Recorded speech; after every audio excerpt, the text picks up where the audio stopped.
여러분 안녕하세요. 요즘 테슬라와 머스크 생태계를 보면 놀랍도록 빠르게 미래를 향해 달려가는 동시에 그 과정에서 작은 균열들이 하나둘 보이기 시작했습니다. 로보택시는 사람 없이 달릴 준비를 시작했고, 머스크는 이후 주제 정면 충돌 한가운데 서 있고, 옵티머스는 미래를 선보이던 무대에서 뜻밖의 실수를 보여줬죠. 오늘은 이 세 장면을 하나로 이어서 테슬라가 지금 어떤 길목에 서 있는지 이야기해 보겠습니다. 먼저 미국 오스틴에서 나온 굉장히 중요한 소식이 하나 있었습니다. 바로 테슬라가 로보택시에서 안전 요원을 제거하겠다고 공식적으로 밝힌 것이죠. 이게 뭐가 그렇게 대단한 뉴스냐 싶겠지만, 단순한 기능 업데이트가 아니라 사람 없는 자율주행 서비스로 넘어가는 실제 첫 단계를 의미합니다. 테슬라는 오랫동안 로보택시를 미래 사업 모델의 핵심이라고 말해왔지만, 지금까지는 항상 안전 요원이 옆에 앉아있는 테스트 단계였죠. 이제가 안전 요원을 빼겠다고 선언했다는 건 기술과 데이터가 일정 수준 이상 올라왔다는 얘기입니다. 그리고 이건 테슬라의 성격 자체를 바꿉니다. 자동차를 파는 회사에서 주행 데이터를 기반으로 하는 이동 서비스 기업으로 넘어가는 순간, 그치고 오늘 오스틴에서 들려온 이 한 문장이 머스크가 말하던 테슬라의 두 번째 챕터, 그 문이 실제로 열리기 시작했다는 신호라는 거죠. 하지만 기술이 열리면 규제가 부딪힙니다. 그리고 바로 여기서 다음 이슈가 등장합니다. 유럽연합이 머스크 X에 무려 1억 2천만 달러 벌금을 부과했습니다. 표면적인 이유는 디지털 서비스 위반이죠. 투명성 보고 불이행, 데이터 제공 거부, 위험 콘텐츠 관리 미흡, 서류상으로 보면 이렇게 적혀 있습니다. 그런데 이 사건의 진짜 의미는 그게 아닙니다. 이건 사실상 이유가 머스크를 정면으로 겨냥한 정치적 제재에 가깝습니다. 특히 유럽 규제 당국은 올해 들어 미국 빅테크에 대한 규제 강화, 견제, 압박 흐름을 분명하게 밀어붙이고 있어요. 그리고 흥미로운 건 그 다음입니다. 트럼프 대통령이 이 벌금에 대해 즉각적으로 아주 강하게 반발하고 나섰습니다. 일론이 나에게 도움을 요청한 적은 없지만 이건 옳지 않다고 전체 보고서를 받아보겠다 전했는데요. 이 발언 하나로 시장에서는 이렇게 해석합니다. 미국 정부가 머스크 편에 서기 시작했다. 즉 이유가 테슬라 X, 스페이스 X 같은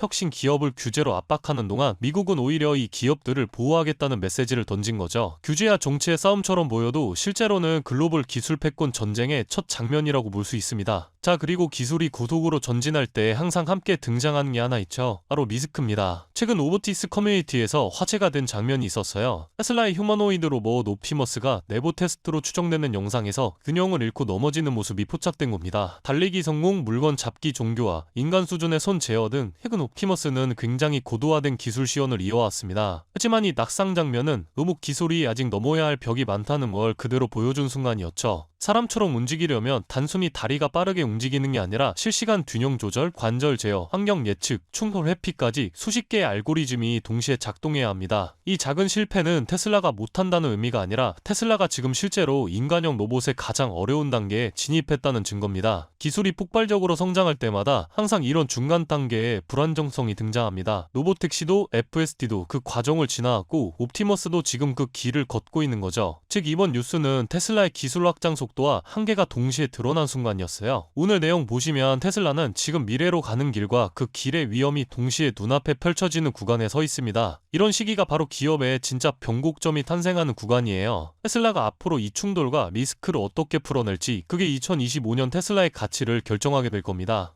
그렇다면 여러분들은 지금 주식 시장에서 수익을 내고 계신가요? 우리는 어떻게 해야 이런 불확실한 시장 속에서도 안정적으로 큰 수익을 얻어갈 수 있을까요? 눈에 띄는 대장주 M7 같은 종목들은 이미 너무 많이 상승한 뒤이기 때문에 앞으로는 진짜 큰 돈을 벌기 쉽지 않습니다. 진짜 기회는 그 대장주들 뒤에서 움직이는 수혜 종목에서 발생하는데요. 이런 종목들은 시가총액이 작기 때문에 비교적 소액으로도 접근이 가능하고 리스크 관리 또한 용이하죠. 즉 적은 자금으로도 큰 수익을 노릴 수 있는 구조입니다. 그런데 지금 시장을 움직이는 가장 큰 힘은 단순히 금리나 유동성이 아닙니다. 바로 미중 무역전쟁의 임합, 전략자원 전쟁이 시작됐기 때문이에요. 중국이 반도체에 이어 히토류 수출을 통제하기 시작했고, 미국은 이에 맞서 자국 내 히토류 생산 라인을 재건에 나섰습니다. 단순히 정치적 갈등을 넘어서 AI, 전기차, 방위산업까지 직결된 신냉전형 공급망 전쟁입니다. 가장 대표적으로 눈에 띄었던 건 바로 히토류 전쟁의 중심에 선 MP 머티리얼스 티커였습니다. 미국 국방부와의 공급 계약이 발표되자 3개월 만에 주가가 6배 이상 폭등했고, 거래량은 평소에 10배 이상 터졌어요. 1,000만원만 넣었어도 6천만원. 이게 바로 시장이 움직이는 타이밍입니다. 이런 종목들을 한번 불이 붙으면 정말 불도저처럼 밀어올립니다.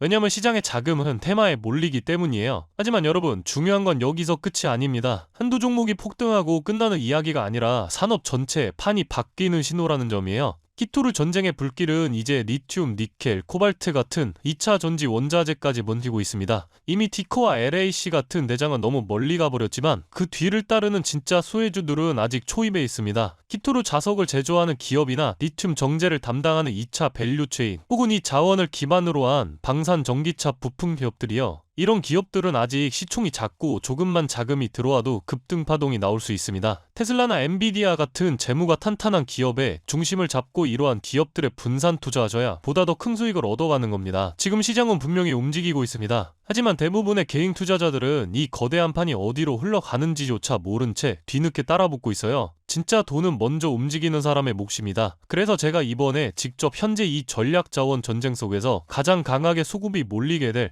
핵심 소액 섹터와 종목 리스트를 정리해뒀습니다. 실제로 기관 자금이 들어오는 타이밍과 정부 정책 방향, 글로벌 공급망 재편 흐름까지 데이터 기반으로 정리된 PDF 자료예요. 이러한 정보도 소중한 제 구독자분들과 끝까지 영상 시청해주신 분들께만 오픈해드리도록 하겠습니다. 참여 방법은 간단합니다. 영상 아래 더보기란을 클릭하시면 파란색 링크가 하나 보이실 겁니다. 간단한 설문조사 진행해두시고 전송 버튼까지 눌러주시면 확인 후에 순차적으로 자료를 전달드리겠습니다. 절대로 금전 요구나 무조건적인 투자 권유 또한 하지 않습니다. 여러분이 시장에서 안정적으로 수익을 만들어 가시길 바라는 마음으로 준비한 자료들이에요. 꾹 가볍게 참고하시고 시장의 흐름을 직접 관망하셔도 좋습니다. 시장은 언제나 먼저 보는 사람, 먼저 움직이는 사람이 이깁니다. 지금 우리가 보고 있는 건 단순한 주가 상승이 아니라 글로벌 머니의 방향 전환이에요. 이 기회를 놓치면 다음 사이클이 올 때까지 또 몇 년을 기다려야 할지도 모릅니다. 영상이 도움되셨다면 좋아요와 구독 버튼 눌러주시고 저는 다음 영상에서 뵙도록 하겠습니다.